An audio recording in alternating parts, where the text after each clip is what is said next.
What's going on, everybody? Deacon here, and Valentine's Day is finally over.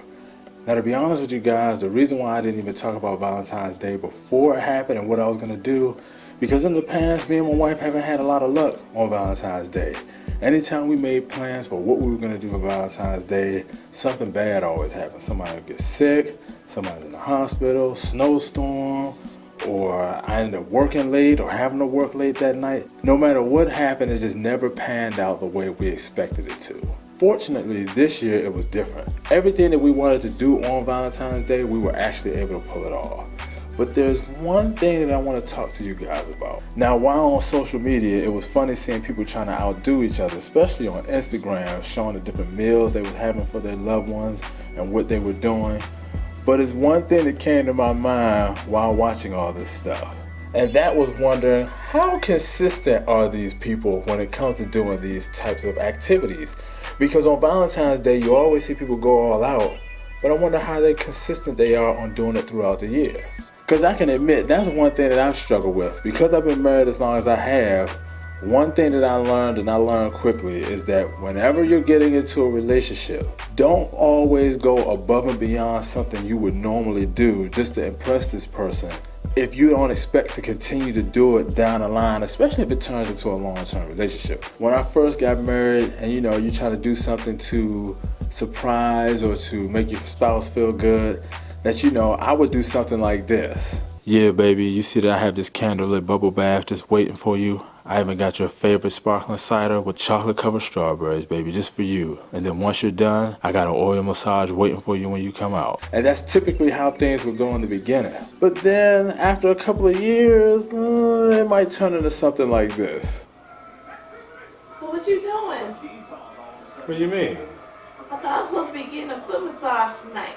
You are. Once you get out the shower, I'll still be able to give you a foot massage and watch the game at the same time. It's multitasking, baby. For example, I never mind opening up the car door or doors for my wife. And that's something that I started in the beginning when we first started dating. Because with my first car, I didn't have power locks or power windows. I had to do everything manually. Which was actually good because I could find out how good of a woman she would be and to see whether or not she would pass the door test. Now, for any of you all who don't know what the door test is, I advise you go check out the movie A Bronx Tale, and you will see exactly what I'm talking about.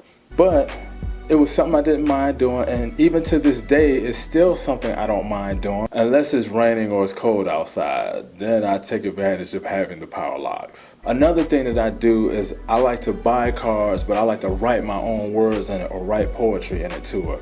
Because I know and I've learned over the years that those are things that when I'm in trouble, she'll go back and read, and then it's like, oh, then she's not as mad at me anymore.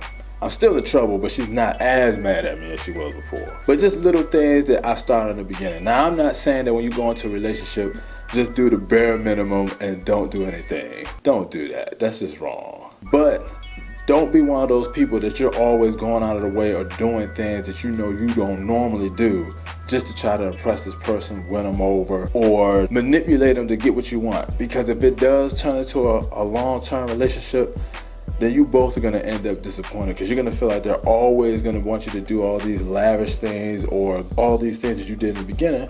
Well, that's really not the type of person you were in the beginning, and then now they're thinking you don't care about them as much as you did. But that's all I have for you guys. So tell me how your Valentine's Day went.